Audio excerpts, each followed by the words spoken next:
ANM ನ್ಯೂಸ್ಗೆ ಸ್ವಾಗತ. ಕುಡಿಯುವ ನೀರಿಗಾಗಿ ನೆಕ್ಕುಂದಿ ಕೆರೆ ಅಭಿವೃದ್ಧಿಗೆ ವೆಚ್ಚ 4.42 ಕೋಟಿ. ಒಳಚರಂಡಿ ನೀರು ಕೆರೆಗೆ ಹೋಗದಂತೆ ತಡೆಯುವ ಕಾಮಗಾರಿ ಸ್ಥಗಿತ. ಒಳಚರಂಡಿ ನೀರು ಕೆರೆಗೆ ಹರಿದು ಬಂದು ನೀರು ಕಲುಷಿತ. ಚಿಂತಾಮಣಿ ನಗರಕ್ಕೆ ಕುಡಿಯುವ ನೀರಿಗೆ ಆಸರೆಯಾಗಿರುವ ಕನಂಪಲ್ಲಿ ಕೆರೆ ಜೊತೆಗೆ ನೆಕ್ಕುಂದಿ ಕೆರೆ ನೀರು ಸಂಗ್ರಹಿಸಿ ಅಲ್ಲಿಂದ ನೀರು ಸರಬರಾಜು ಮಾಡಲು ಸುಮಾರು 4.42 ಕೋಟಿ ಖರ್ಚು ಮಾಡಿದ್ದು, ಈ ಹಣ ಇದೀಗ ನೀರಿನಲ್ಲಿ ಹೋಮ ಮಾಡಿದಂತಾಗುತ್ತಿದೆ. ಕರ್ನಾಟಕ ನಗರ ನೀರು ಸರಬರಾಜು ಮತ್ತು ಒಳಚರಂಡಿ ಮಂಡಳಿಯು 2006-7ನೇ ಸಾಲಿನ ಪರಿಷ್ಕೃತ ಕ್ರಿಯಾ ಯೋಜನೆಯಲ್ಲಿ ಅಂಬಾಜಿದುರ್ಗ ಬೆಟ್ಟದ ಉಪ್ಪುರಪೇಟೆ ಕೆರೆ ಕುಡಿಯುವ ನೀರಿನ ಅಭಿವೃದ್ಧಿಪಡಿಸಲು ಅಂದಾಜು ಮೊತ್ತದ 2.50 ಲಕ್ಷ ರುಗಳ ಯೋಜನೆಯನ್ನು ರೂಪಿಸಿದ್ದರು. ಆ ಕಾಮಗಾರಿ ಕೈಗೊಳ್ಳುವ ಮುನ್ನ ಅಂದಿನ ಶಾಸಕರಾಗಿದ್ದ ಡಾಕ್ಟರ್ ಎಂ ಸಿ ಸುಧಾಕರ್ ಅವರ ನೇತೃತ್ವದಲ್ಲಿ ನಗರ ನೀರು ಸರಬರಾಜು ಮತ್ತು ಒಳಚರಂಡಿ ಮಂಡಳಿ ಅಧಿಕಾರಿಗಳ ತಂಡ ಸಮೀಕ್ಷೆ ನಡೆಸಿದಾಗ ನೀರು ಶೇಖರಣೆ ಕಡಿಮೆ, 1,000 ಮಂದಿಗೆ 1 ತಿಂಗಳ ಮಟ್ಟಿಗೆ ಸರಬರಾಜು ಮಾತ್ರ ಆಗುವುದಾಗಿ ತಂಡ ವರದಿ ನೀಡಿತ್ತು. ಈ ಯೋಜನೆ ನಿರುಪಯುಕ್ತ ಎಂಬುದನ್ನು ಅಧಿಕಾರಿಗಳ ತಂಡ ವರದಿ ನೀಡಿದ ಹಿನ್ನೆಲೆಯಲ್ಲಿ ಅಂದಿನ ಶಾಸಕರು ನಗರಕ್ಕೆ ಹೊಂದಿಕೊಂಡಿರುವ ನಗರಸಭೆಯ ಹಲವಾರು ಕೊಳವೆ ಬಾವಿಗಳನ್ನು ಹೊಂದಿರುವ ನೆಕ್ಕುಂದಿ ಕೆರೆಗೆ ತಂಡವನ್ನು ಕರೆತಂದು ಪರಿಶೀಲನೆ ನಡೆಸುವಂತೆ ಸೂಚಿಸಿದ್ದರು. ಸುಮಾರು 126 ಎಕರೆ 35 ಕುಂಟೆ ವಿಶಾಲ ಹೊಂದಿರುವ ನೆಕ್ಕುಂದಿ ಕೆರೆಗೆ ಹರಿದು ಬರುವ ನೀರು, ಎಲ್ಲ ಕೆರೆಗಳ ತುಂಬಿ ಹರಿದು ಬರುವ ನೀರು ಕೆರೆಯ ಅಚ್ಚುಕಟ್ಟ ಪ್ರದೇಶದಲ್ಲಿ ರೈತರು ಕೊಳವೆ ಬಾವಿಗೆ ಮೊರೆ ಹೋಗಿರುವುದರಿಂದ ಕುಡಿಯುವ ನೀರಿನ ಕೆರೆಯಾಗಿ ಉಪಯೋಗಿಸಿಕೊಳ್ಳಲು ಅಧಿಕಾರಿಗಳು ಸಹಮತ ವ್ಯಕ್ತಪಡಿಸಿದರು. ಕೆರೆಯ ಜಮೀನು ಒತ್ತುವರಿ ತೆರವು, ಕೆರೆಗೆ ನೀರು ಹರಿದು ಬರುವ ರಾಜಕಾಲುವೆಗಳ ಒತ್ತುವರಿ ತೆರವು, ಕೆರೆಯಲ್ಲಿ ಹೂಳು ತೆಗೆದು ಜಾಕ್ವೆಲ್ ನಿರ್ಮಾಣ ಮಾಡಿ ಅಲ್ಲಿಂದ ಸೋಮನಾಥೇಶ್ವರ ಸಮೀಪದ ಶುದ್ಧೀಕರಣ ಘಟಕ ನಿರ್ಮಾಣ ಮಾಡಲು 4.42 ಕೋಟಿ ರು ಸಹ ಕ್ರಿಯಾ ಯೋಜನೆಯನ್ನು ರೂಪಿಸಿ ಕಾಮಗಾರಿ ಸಹ 2013ರಲ್ಲಿ ಮುಗಿಯಿತು. ಕೆರೆಯ ನೀರನ್ನು 2013ರಲ್ಲಿ ಪ್ರಾಯೋಗಿಕವಾಗಿ 1 ತಿಂಗಳ ಕಾಲ ಬಳಕೆ ಮಾಡಿದರ ಹೊರತು ಇದುವರೆಗೂ ಕೆರೆಯ ನೀರನ್ನು ಬಳಕೆ ಮಾಡಿಕೊಳ್ಳಲು ನಗರಸಭೆಯು ಮುಂದಾಗಿಲ್ಲ. ಕೆರೆಯಲ್ಲಿರುವ ಕೊಳವೆ ಬಾವಿಗಳ ನೀರನ್ನು ಮಾತ್ರ ಇಲ್ಲಿಂದ ಸರಬರಾಜು ಮಾಡುತ್ತಿದೆಯೇ ಹೊರತು ಕೆರೆಯಲ್ಲಿ ಸಂಗ್ರಹವಾದ ನೀರು ಮಾತ್ರ ಯಾವುದೇ ಪ್ರಯೋಜನಕ್ಕೆ ಬಾರದಂತಾಗಿದೆ. ಪ್ರಾರಂಭವಾಗದ ಶುದ್ಧೀಕರಣ ಘಟಕ. ನಗರದ ಒಳಚರಂಡಿ ಕಾಮಗಾರಿ ಜೊತೆಗೆ ನೆಕ್ಕುಂದಿ ಕೆರೆಗೆ ಬರುತ್ತಿರುವ ಒಳಚರಂಡಿ ನೀರನ್ನು ಕೊಳವೆ ಬಾವಿಗಳ ಮೂಲಕ ಚೊಕ್ಕರೆಡ್ಡಿ ಕೆರೆಗಳಿಗೆ ಸ್ಥಳಾಂತರ ಮಾಡಲು ಸುಮಾರು 6.3 ಕೋಟಿ ರುಗಳ ಯೋಜನೆ ರೂಪಿಸಿ ಹೊಸ ಪೈಪ್ಲೈನ್ ಅಳವಡಿಸಿ 6.5 MLD ಸಾಮರ್ಥ್ಯದ ಒಳಚರಂಡಿ ನೀರು ಶುದ್ಧೀಕರಣ ಘಟಕ ಸ್ಥಾಪನೆ ಮಾಡಲು ಚೊಕ್ಕರೆಡ್ಡಿ ಸಮೀಪ ಸ್ಥಳವನ್ನು ನಿರ್ಧರಿಸಲಾಗಿತ್ತು. ನೀರು ಶುದ್ಧೀಕರಣ ಘಟಕ ಸ್ಥಾಪನೆಗಾಗಿ ಸರ್ಕಾರ 10 ಎಕರೆ ಜಮೀನು ಖರೀದಿ ಮಾಡಲು ಹಲವು ವರ್ಷಗಳಿಂದ ಮೀನಾಮೇಷ ಎಣಿಸಿಕೊಂಡಿರುವ ಪರಿಣಾಮ ಘಟಕ ಸ್ಥಗಿತಗೊಂಡಿದ್ದು, ಒಳಚರಂಡಿ ನೀರು ನಗರದ ನೆಕ್ಕುಂದಿ ರೈಲ್ವೆ ಗೇಟ್ ಸಮೀಪದ ಮಹಾಲಕ್ಷ್ಮಿ ಲೇಟ್ವರೆಗೂ ವಿಸ್ತರಣೆ ಮಾಡಿ ಅಲ್ಲಿಂದ ಕಾಲುವೆಗೆ ಹರಿದು ಬಿಡಲಾಗಿದೆ. ಇದೀಗ ಕೆರೆಗೆ ಹರಿದು ಬಂದ ಒಳಚರಂಡಿ ನೀರು. ಇದರ ಮಧ್ಯೆ ಒಳಚರಂಡಿ ಮ್ಯಾನ್ಹೋಲ್ಗಳು ಹಾದು ಹೋಗಿರುವ ಸ್ಥಳದಲ್ಲಿರುವ ಕೆಲ ರೈತರು ಮರಳು ಮೂಟೆಗಳನ್ನು ತುಂಬಿ ಮತ್ತೊಂದು ಮ್ಯಾನ್ಹೋಲ್ನಿಂದ ಹೊರಬರುವ ನೀರನ್ನು ಅಕ್ರಮವಾಗಿ ಬಳಸಿಕೊಳ್ಳುತ್ತಿರುವ ಪರಿಣಾಮ ಮಳೆಗಾಲದಲ್ಲಿ ಕಲುಷಿತ ಒಳಚರಂಡಿ ನೀರು ರಸ್ತೆ ಚರಂಡಿಗಳಿಗೆ ಹರಿಯುವುದರ ಜೊತೆಗೆ ನೆಕ್ಕುಂದಿ ಕೆರೆ ಸೇರಿಕೊಳ್ಳುತ್ತಿದೆ. ಇನ್ನು ಕೆರೆಯ ಸಮೀಪದಲ್ಲಿರುವ ತೋಟದ ಮಾಲೀಕರು ಇದೇ ಕೆಲಸ ನಿರ್ವಹಿಸುತ್ತಿರುವುದರಿಂದ ಅಲ್ಲಿಯೂ ಸಹ ಕಲುಷಿತ ಒಳಚರಂಡಿ ನೀರು ಕೆರೆಗೆ ಸೇರಿಕೊಂಡು ಮತ್ತಷ್ಟು ಮಲಿನವಾಗುತ್ತಿದೆ. ಇದೀಗ ಗುರುತು ಸಿಗದಂತಾದ ಕೆರೆ. ಒಳಚರಂಡಿ ನೀರು ಹರಿದ ಪರಿಣಾಮ ಇಡೀ ಕೆರೆ ಕಲುಷಿತಗೊಂಡು ಕೆರೆಯ ಸುತ್ತಮುತ್ತ ಸೇರಿದಂತೆ ಕೆರೆಯಲ್ಲಿ ಕೆಲಸಕ್ಕೆ ಬಾರದ ಗಿಡಗಂಟೆಗಳು ಪಾಚಿ ಬೆಳೆದು ಗುರುತು ಸಿಗದಂಥ ಕೆರೆಯಾಗಿದೆ. ಇಡೀ ಕೆರೆ ಅಂಗಳ ಪಾಚಿ ಗಿಡಗಳ ಬೆಳೆದು ಕೆರೆಯೇ ಕಾಣಿಸಿದಂತಾಗಿದೆ. ಕೊಳವೆ ಬಾವಿಗಳಿಗೆ ಕಲುಷಿತ ನೀರು.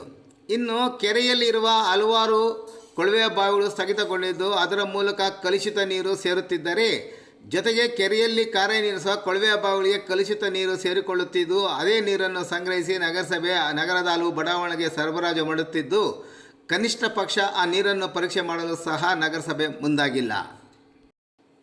ಇಂದು ಕೆರೆ ವೀಕ್ಷಣೆ ಮಾಡಿದ ನಂತರ ಮಾತನಾಡಿದ ಪ್ರಭಾರಿ ಆಯುಕ್ತ ಉಮಾಶಂಕರ್ ಅವರು, ಒಳಚರಂಡಿ ನೀರು ಶುದ್ಧೀಕರಣ ಘಟಕದ ಜಮೀನು ಖರೀದಿಗೆ ರೈತರು ಹೆಚ್ಚಿನ ಮೊತ್ತ ಬೇಡಿಕೆ ಇಟ್ಟದ್ದರಿಂದ ಸರ್ಕಾರ ಜಮೀನು ಮುಟ್ಟುಗೋಲು ಹಾಕಿಕೊಳ್ಳಲು ಸೂಚಿಸಿತ್ತು. ಆದರೆ ಅದು ಸಾಧ್ಯವಾಗದ ಕಾರಣ ನೂತನ ತಂತ್ರಜ್ಞಾನದಲ್ಲಿ 10 ಎಕರೆ ಪ್ರದೇಶದ ಬದಲು 2 ಎಕರೆ ಪ್ರದೇಶದಲ್ಲಿ ಒಳಚರಂಡಿ ನೀರು ಶುದ್ಧೀಕರಣ ಘಟಕ ಸ್ಥಾಪನೆ ಮಾಡಲು ಸರ್ಕಾರ ಸಿದ್ಧತೆ ನಡೆಸುತ್ತಿದ್ದು ಇನ್ನೂ ಕಾರ್ಯರೂಪಕ್ಕೆ ಬಂದಿಲ್ಲ. ಕಾರಣ ಸರ್ಕಾರ ಇದುವರೆಗೂ ಘಟಕಕ್ಕೆ ಬೇಕಾದ ಹಣ ಬಿಡುಗಡೆ ಮಾಡಿಲ್ಲವಾದ್ದರಿಂದ ಕಾಮಗಾರಿ ಸ್ಥಗಿತಗೊಂಡಿದೆ. ಇದೀಗ ರೈತರು ಒಳಚರಂಡಿ ನೀರು ಅಕ್ರಮ ಬಳಕೆ ಮಾಡಿಕೊಳ್ಳುತ್ತಿರುವ ಪರಿಣಾಮ ನೀರು ನೆಕ್ಕುಂದಿ ಕೆರೆಯಲ್ಲಿ ಮಲಿನವಾಗುತ್ತಿರುವುದು ನಿಜ ಎಂದರು.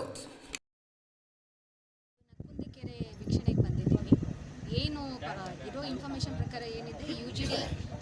ಬರ್ತಾ ಇದೆ, ಡ್ರೈನೇಜ್ ವಾಟರ್ ಲಿಂಕ್ ಆಗ್ತಾ ಇದೆ, ಬರ್ತಾ ಇದೆ ಅಂತ ಹೇಳಿ. ಬಟ್ ಆದರೆ ಕಮಿಷನರ್ ಹೇಳಿರೋ ಪ್ರಕಾರ ಯಾವುದೂ ಕನೆಕ್ಟ್ ಆಗಿಲ್ಲ, ಡೈರೆಕ್ಟ್ ಕನೆಕ್ಷನ್ಸ್ ಏನಿಲ್ಲ ಕೆರೆಗೆ. ಸೊ ಅದು ಸ್ವಲ್ಪ ಕೆಲವು ಜನ ಏನು ಮಾಡಿದ್ದಾರೆ, ಬ್ಲಾಕ್ ಮಾಡಿರೋದ್ರಿಂದ ಈ ಕಾಲುವೆಗಳಲ್ಲಿ ಮಳೆ ಜಾಸ್ತಿ ಆದಾಗ ನೀರು ಜೊತೆ ಮಿಕ್ಸ್ ಆಗಿ ಬರ್ತಾ ಇದೆ. ಸೊ ಆದ್ದರಿಂದ ಏನಾಗ್ತಾ ಇದೆ, ವಾಟರ್ ಪಲ್ಯೂಟ್ ಆಗ್ತಾ ಇದೆ. ಸೊ ಅದ್ರ ಬಗ್ಗೆ ಎಲ್ಲ ನಾವು ವಿಚಾರಿಸೋದಕ್ಕೆ ಬಂದಿದ್ದೀವಿ. ನೋಡೋಣ ಇನ್ನು ಮುಂದೆ ಇನ್ನೂ ಇನ್ವೆಸ್ಟಿಗೇಷನ್ ಮಾಡಿ ಏನು ನಡೀತಾ ಇದೆ ಅಂತೆಲ್ಲ ತಿಳ್ಕೊಂಡು ಮುಂದಿನ ಕ್ರಮ ಏನಿದೆ ಅದನ್ನು.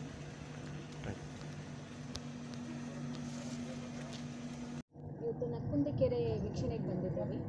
ಏನು ಇರೋ ಇನ್ಫಾರ್ಮೇಷನ್ ಪ್ರಕಾರ ಏನಿದೆ, ಯೂಶಲಿ ಬರ್ತಾ ಇದೆ, ಡ್ರೈನೇಜ್ ವಾಟರ್ ಲಿಂಕ್ ಆಗ್ತಾ ಇದೆ, ಬರ್ತಾ ಇದೆ ಅಂತ ಹೇಳಿ. ಬಟ್ ಆದರೆ ಕಮಿಷನರ್ ಹೇಳಿರೋ ಪ್ರಕಾರ ಯಾವುದೂ ಕನೆಕ್ಟ್ ಆಗಿಲ್ಲ, ಡೈರೆಕ್ಟ್ ಕನೆಕ್ಷನ್ಸ್ ಏನಿಲ್ಲ ಕೆರೆಗೆ.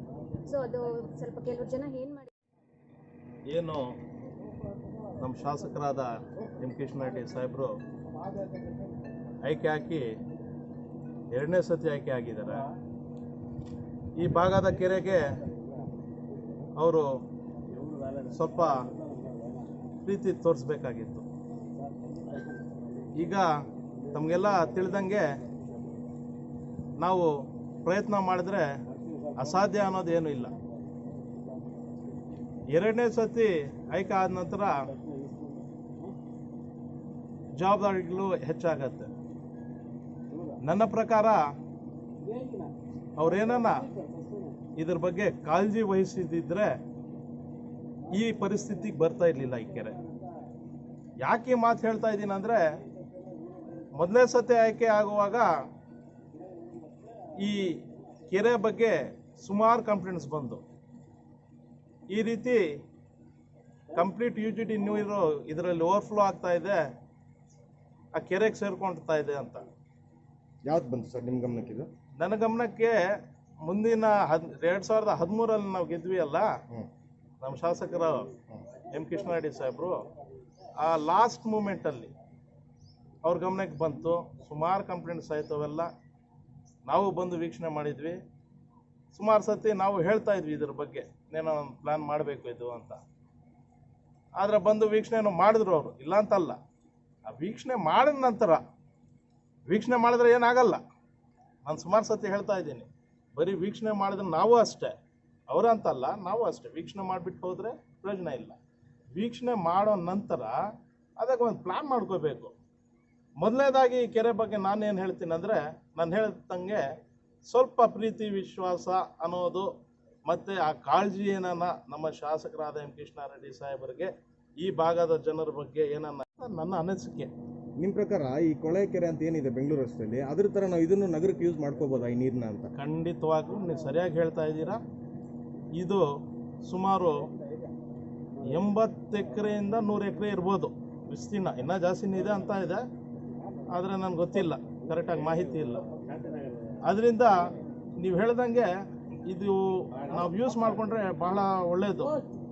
ಇದಕ್ಕೆ ಫಸ್ಟ್ ಏನು ಮಾಡಬೇಕಾದ್ರೆ, ನಾವು ನಮ್ಮ ರಾಜಕಾಲುವೆಗಳು ಇದೇನು ಸೋರ್ಸ್ ಬರ್ತಾ ಇದೆ ಈ ಕೆರೆಗೆ, ಆ ರಾಜಕಾಲುವೆಗಳು ಫಸ್ಟ್ ಕ್ಲೀನ್ ಮಾಡಿಸ್ಬೇಕು. ನಂತರ ಆ UGD ಲೈನ್ ಏನು ಇದೆಯೋ ಆ ರಾಜಕಾಲುವೆಗಳಲ್ಲಿದೆ, ಆ ರಾಜಕಾಲುವೆಗಳಲ್ಲಿರುವಂಥ ಲೈನ್ಗಳಿಗೆ ಕೆಲವು ರೈತರು ಇಲ್ಲಿ ವ್ಯವಸಾಯವಾಗಿ ಅವ್ರೇನು ಮಾಡ್ತಾರೆ, ಯಾವಾಗ ಮಳೆ ಇರಲ್ವೋ ಅದು ಬ್ಲಾಕ್ ಮಾಡಿಬಿಟ್ಟು ಆ ನೀರು ಯೂಸ್ ಮಾಡ್ಕೊಳ್ತಾರೆ, ಪಂಪ್ ಮಾಡ್ಕೊಳ್ತಾರೆ. ಯಾವಾಗ ಯೂಸ್ ಮಾಡ್ಕೊಳ್ತಾರೋ, ಯಾವಾಗ ರೇನಿ ಸೀಸನ್ ಬರುತ್ತೆ, ಮಳೆಗಾಲ ಬರುತ್ತೆ, ಅವ್ರಿಗೆ ಅವಶ್ಯಕತೆ ಇರಲ್ಲ. ಆ ಬ್ಲಾಕ್ ಮಾಡಿರುವಂಥದ್ದು ಹಂಗೆ ಇರ್ಬಿಡತ್ತೆ. ಅದು ಯಾವಾಗ ಓವರ್ಫ್ಲೋ ಆಗುತ್ತೋ ಕಂಪ್ಲೀಟ್ ಆ ನೀರಲ್ಲಿ, ಮಳೆ ನೀರಲ್ಲಿ ಇದನ್ನು ಓವರ್ಫ್ಲೋ ಆಗಿಬಿಟ್ಟು ಕೆರೆಗೆ ಬರುತ್ತೆ. ಹಾಗೆ ಆಗ್ತಾ ಇರೋದು. ಸೊ ನಾವು UGD ಲೈನ್ ಏನು ಮಾಡಬೇಕು, ಬೈಫ್ರಿಕೇಟ್ ಮಾಡಬೇಕು, ಬೇರೆ ಕಡೆ ಆಗಬೇಕು. ಮೊದಲನೇದಾಗಿ ಕೆರೆ ವಿಸ್ತೀರ್ಣ ಏನು 10 ಸರ್ವೆ ಮಾಡಿಸ್ಬೇಕು.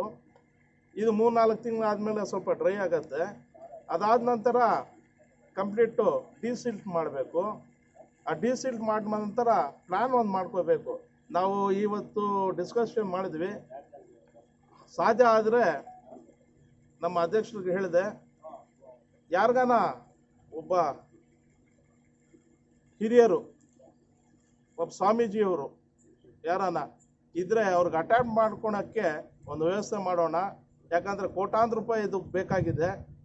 ಈ ಕೋಟ್ಯಾಂತರ ರೂಪಾಯಿ ನಮ್ಮಲ್ಲಿ ಯಾವುದೂ ಇಲ್ಲ, ಸ್ಪೆಷಲ್ ಗ್ರಾಂಟ್ಸ್ ಯಾವುದೂ ಬಂದಿಲ್ಲ ನಮಗೆ ಯೂಸ್ ಮಾಡೋಕ್ಕೆ. ಅದರಿಂದ ಇದು ಅಕಸ್ಮಾತ್ ನಮ್ಗೆ ಏನಾರು ಬಂದ್ರೇನು ಟೌನ್ ಡೆವಲಪ್ಮೆಂಟ್ ಬೇಕಾಗಿರುತ್ತೆ. ಈ ಕೆರೆಗೂ ನಾವು ಕಾಳಜಿ ವಹಿಸ್ತಿದ್ದೀವಿ, ಇಲ್ಲ ಅಂತಲ್ಲ. ನಮಗೆ ಡೆವಲಪ್ಮೆಂಟ್ ಮಾಡಬೇಕಂತ ಭಾಳ ಇಚ್ಛೆ ಇದೆ. ಆದರೆ ನಾನು ಸಪೋರ್ಟಿಂಗ್ DC ಅವರು ಎಲ್ಲ ನಮ್ಮ ಜೊತೆಲಿ ಇರಬೇಕು.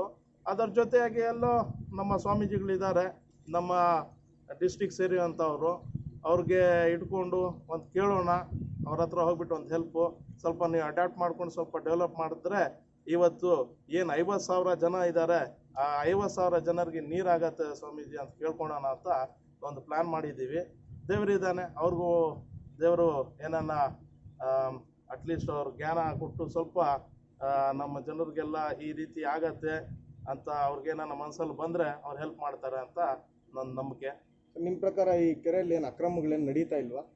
ಪ್ರಕಾರ ನಿಮ್ ಪ್ರಕಾರ ನಾವು ಹೇಳಕ್ ಬರಲ್ಲ, ಯಾಕಂದ್ರೆ ಇದ್ರ ಬಗ್ಗೆ ನಮ್ಗೆ ಮಾಹಿತಿ ಇಲ್ಲ. ಜನರು ಹೇಳ್ಕೊಳ್ತಾ ಇದ್ದಾರೆ, ಆಚೆ ಹೇಳ್ಕೊಳ್ತಾ ಇದ್ದಾರೆ, ಇಲ್ಲ ಅಂತಲ್ಲ. ಆದರೆ ನಮ್ಗೆ ಗೊತ್ತಿಲ್ಲ ಅವರಲ್ಲ ಏನೇನಾಗಿದೆ ಅಂತ. ನಾವು ತಿಳ್ಕೊಳ್ತೀವಿ. ಅಕಸ್ಮಾತ್ ಏನಾರ ಆ ಥರ ಆಗಿದ್ರೆ ಅಂದರೆ ಈ ಮೀನುಗಾರಿಕೆ ಬಗ್ಗೆ ತನಿಖೆ ನಡೀಬೇಕು. ಅಟ್ಲೀಸ್ಟ್ ನೋಡ್ಬೇಕು, ಅದು ಏನಾಗಿದೆ ಅಂತ ಗೊತ್ತಿಲ್ವೇ, ಮಾಹಿತಿ ಇಲ್ದಿದ್ರೆ ಏನೂ ಹೇಳೋಕ್ಕಾಗಲ್ಲ.